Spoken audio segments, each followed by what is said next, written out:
السلام علیکم ورحمۃ اللہ وبرکاتہ. بسم الله الرحمن الرحیم. محترمو دوستانو، نن راځو موږ بحث کوو یو څو طریقې او چلونه د میکس پلیر. میکس پلیر چې دی دا نن سبا دا ډیر مشهور شوی دی. دا پلیر هر څوک استعمالوي خپل موبایلونو کې. نو دې کې بعضې تخنیکونه او چلونه هغه غواړو چې موږ تاسو نن زده کړو. اول به راشو دلته چې درې دانې نقطې ورکړي، په دې باندې به کلیک کو. دلته سیټینګ ته ولاړ شو. سیټینګ کې اول سر کې چې دلته لیست لیکل شوی په دې باندې به کلیک وکړو. دې کې اول چل دا ده، ته کولی شې چې د دې دا چوکاټ د میکس پلیر رنګ بدل کې، نو تیم ته وراشي. په دې کولی شي چې کې ځان ته یو رنګ انتخاب کړي. ما ګور دا رنګ انتخاب کو، شاته راشه ګوره ستا د میکس پلیر رنګ د چوکاټ رنګ چې دی هغه بدل شوی دی. ګوره سور شوی دی، هغه ځای سور دی. اوس بل طریقه دا خو یو اسانه او بل طریقه بیا دې لیست ته راشه. دې کې بل طریقه دا دی، دې کې د لاندې چې راشي د آخر سر نه لږ پورته دغه ټک مار شو هیډن فایل ان فولډرز. د دې کمال دا دی، دلته به شاته راشي. زه غواړم د میکس پلیر کې دننه یو فولډر چې هغه زما مثلا سیکرټ فولډر یې، هغې کې زما شخصي ډیټا یې، هغه غواړم چې پټ کړم. هغه څنګه کولی شو موږ په دې میکس پلیر کې پټ کړو؟ د هغه پټولو لپاره یا غواړي یو همداسې یو فایل یا ویډیو پټ کړي، نو ته هم کولی شي. خو زه غواړم فولډر پټ کړم. فولډر باندې به داسې کلیک ونیسې، لاس به کلک ونیسې. یو څو ثانیې وروسته فولډر به انتخاب شي. دلته به د پنسل علامه مطلب رینیم باندې به کلیک وکړي. دلته به راشي، اول سر کې به یو دانه نقطه ورکړي، دې ته وایي ډاټ په انګلیش کې. دا ډاټ به ولیکې، اوکې به کې، او دا به اوکې کې. ښه دلته خو وایي،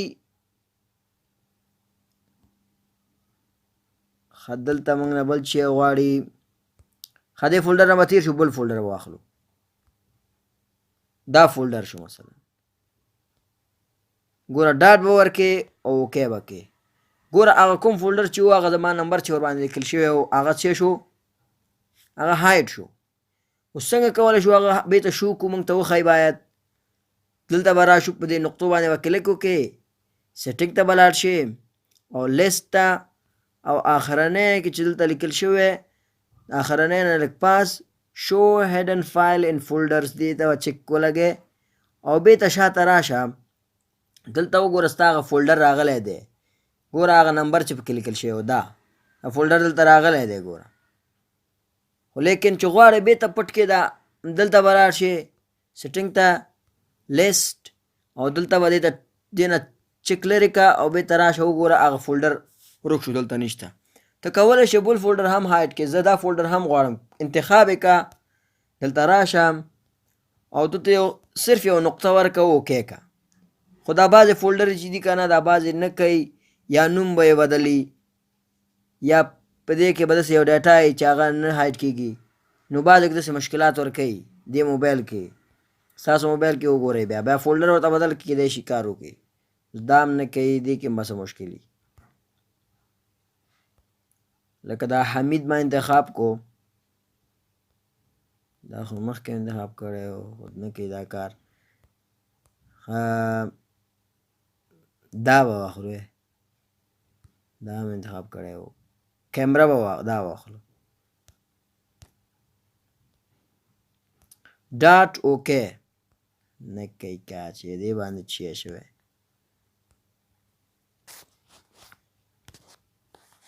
ښه د دې موبایل کې څه مشکل دی؟ زه به بل موبایل کې تاسو ته وښیم. وګورئ، اوس تاسو ته به زه وښیم.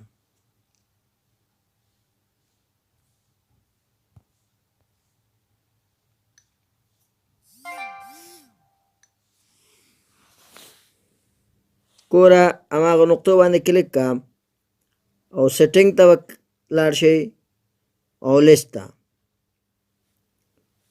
دلته ګوره هغه چک آن دی، زه هغه دا چک آف کومه، شاته بیرته راشئ. دلته اوس ګوره زه هر یو فولډر کولی شم چې هایډ کړم، لکه دا فولډر زه غواړم هایډ کړم، دغه انتخاب یې کړم، راشه په دې رینیم باندې کلیک کا او دلته بس یو ډاټ ورته ورکړه اول سر کې، د دې فایل د دې نوم اول سر کې یو نقطه ورکړه، اوکې کا. ګوره هغه فولډر زما هایډ شو.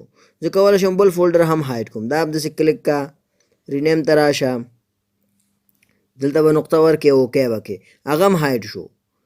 دا فولډر زه غواړم، په دې باندې کلیک کا، بس راشه دلته نقطه ورکړه، اوکې کا، ګوره هغه فولډر هم هایډ شو. هر یو فولډر چې ستا خوښوي بس انتخاب کا، اول سر کې به ډاټ ورکې او اوکې به کې.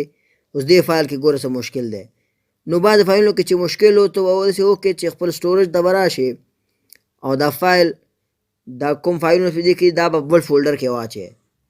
بعضې فولډرو کې همداسې مشکل وي، لکه په هغې کې هایفن استعمال شوی وي، بعضې فولډرو کې یا پکې سوالیه علامه استعمال شوی وي، یو یا مثبت علامه، په هغې کې چې داسې علامه استعمال شوی وي، لیکن دې کې اوس منفي علامه استعمال شوی وي، بیا په داسې فولډرونو کې کار نه کوي دا. نو ته کولی شي چې دې په طریقه باندې یو شی کې یو فولډر خپل یا یو فایل خپل هایډ کې. په همدې کې بله طریقه بیا دلته فایل ته راشه، سیټینګ، هغې کې دوه چلونه بس دي، پلیر ته به راشي، دا دویم باندې به کلیک کړي، پلیر کې به راشي، کنټرولز. کنټرولز کې اول طریقه دا دی چې دلته موږ ته لیکلی لاک لیکلی که نه، د دې لاک کار څه شی دی؟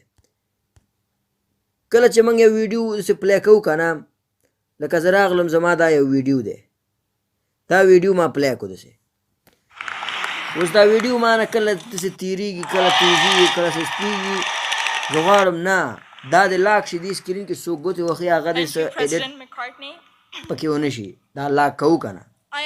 خو دا لاک ماشومان هم خلاصولی شي، دې باندې کلیک کې بس یو ماشوم راشي خلاصې کړي ګوتې وښي پکې. زه وایم یو پروفیشنل یو داسې لاک ورته ورکوم چې ماشومان هم ګوتې ووهي، دا لاک خلاص نه شي.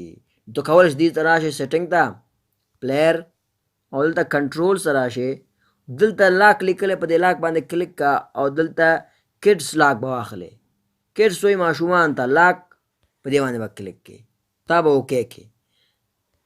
دا ګوره دا اوکې شو. دلته اوس چې کله زه ویډیو پلی کوم او دوی دا ویډیو ته لاک ورکوم، دا ما لاک کو.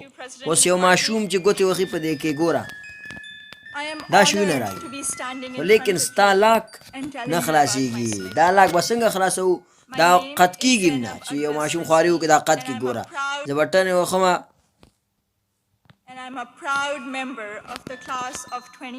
ګوره چې غواړې خلاص کې، نو اول یو کلیک به دې قونج کې وکړې، دې کې بیا دې کې بیا دې قونج کې، څلور طرفه چې ووښې دا خلاصېږي، یو دوه درې څلور، ګوره خلاص.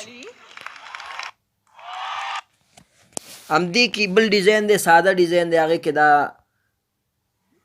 دا ګلونه نه ورکوي. کنټرول ته به راشې او لاک باندې به کلیک کې، دې کې کډس لاک واخله، دا ساده دی، دا هم همداسې لاک دی، څلور خواونه کړاویږي، خو لیکن دا ساده دی، بیا دا ګلونه پکې نه راځي. ګوره دا ما لاک کو، لیکن هغه شیونه پکې نه راځي، څومره ګوتې وهم خلاصې، یو دوه درې څلور، ګوره خلاص.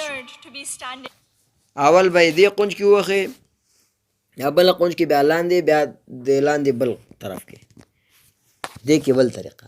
بیا دلته راشه سیټینګ او دلته راشه پلیر، کنټرولز ته بیا دلته لیکلی ډبل ټیپ پلی ان پاوز. د دې څه مطلب؟ دا ډېر ښه کار کوي. اوکې که دا کله چې موږ یو ویډیو پلی کړی دی او یو لاس کې نیولی دی، نو چې کله ګوته ورته داسې رسوو، دلته دا سټاپوو، دا ډېر سخت دی. نو اوس چې کله هغه چک آن وي، چې د ډبل کلیک وکړې ویډیو سټاپ، بېرته ډبل کلیک وکړه، بېرته ویډیو روان، لکه یو ځل دوه ځلې داسې تیزي سره ووښې ویډیو سټاپېږي، بېرته دوه ځلې ووښه، بېرته روانېږي. دا بله یو چل شو په دې کې. بل چل دا دی چې دلته به راشو سیټینګ ته او پلیر او کنټرولز دلته ګوره ډبل ټیپ زوم یو ویډیو غواړو زوم کو په دوه ګوتو سره موږ زوم کولی شو خو چې کله دا آن کو بیا کولی شو چې په ډبل کلیک سره زوم کو دا باندې ما کلیک وکړو کله غواړم دا ویډیو ځان ته مخکې کوم ډبل کلیک وکړه دا ویډیو ګوره مخکې شو ډبل کلیک بیرته شاته شو داسې هم کولی شي دوه ګوتو باندې څه کې دا مخکې زوم کې ځان ته بیرته شاته کولی هم شي ګوره نو داسې کولی شو موږ بیا راشه دغه سیټینګ ته او پلیر کنټرولز دې کې به نور ګوتې ونه وخو بیا ویډیو اوږده کېږي بل یو ښه تخنیک دی هغه به تاسو ته وښیم دې کې لاندې لیکلی دی بیک ګراؤنډ پلی بیک ګراؤنډ پلی څه مطلب کله هم چې موږ یو ویډیو پلی کوو او هغه ویډیو کې یوازې موږ هغه آډیو اورېدل غواړو چې د هغه آډیو واورو دا ویډیو خیر دی موږ ګیم کوو یا چې نو آډیو باید بل یا ویډیو لرې شي نو داسې څنګه کولی شو په دې کولی شو اوس ګوره چې دلته راځم که نه یو دا ویډیو پلی کوم دا پلی دی زه زما یو گیم کوم دا چې قد کوم ویډیو بندېږي زه وایم نه دا ویډیو دې روانې او زه گیم هم کوم بیا به څنګه کوې بیا به دلته راشې د نقطو باندې به کلیک کړې سیټینګز ته پلیئرز ته به راشې کنټرولز ته به راشې کنټرولز نه که نه لاندې به راشې بیک ګراؤنډ پلی دې ته به چک ولګې چې کله چک دې ولګوو شاته راشه ګوره ویډیو ما پلی کو که نه زه غواړم ګوره ګیم هم کوم دا مې قد کو خو لیکن ویډیو روان دی زه کولی شم چې ګوتې مو وخم ګیم هم وکړم او ویډیو جی پی آر وکړم هر شی چې غواړم وکړم ګوره اواز روان دی ګوره ویډیو آن دی کولی شم چې هر شی وکړم زما ویډیو نه بندېږي کولی شم چې دا سیټینګ آن کړې دې ته وایي ګوره اوس کلیک کړه هماغسې نو ستا ویډیو روان دی ویډیو ستا بند نه دی دلته راشه په دې سیټینګ باندې کلیک کړه پلیئرز ته راشه او دلته بیک ګراؤنډ نه چک ختم کړه یو کس غواړي دا همیشه دپاره دا کار نه غواړي ځکه زما یو ضروري کار پیدا شي زه ډایرکټ د قد کوم او دا نه قد کېږي دا رواني یو کس غواړي چې یو ویډیو ځان ته هغه کې لکه کوم ویډیو یې خوښ هغه اواز هغه کې بیا دلته راشه په دې باندې کلیک کړه او دلته راشه ډسپلی باندې کلیک وکړه ډسپلی باندې نه وښئ دلته راشئ آډیو باندې کلیک وکړئ پلی باندې کلیک وکړئ دلته بیک ګراؤنډ پلی لیکلی دی ګوره دا ویډیو به څه کېږي بیک ګراؤنډ باندې به پلی خو لیکن دا بل ویډیو چې پلی کوې دا به بیک ګراؤنډ باندې پلی نه وي چې کله دا قد کې ګوره بند شو صحیح ده دا به نه وي نو هر یو ویډیو چې غواړئ تاسو بیک ګراؤنډ باندې پلی کولی شئ دا و د نن ورځې ویډیو چې دې کې مختلفې چلونه مونږ تاسو ته وښودله الله دې وکړي چې تاسو خوښ شوي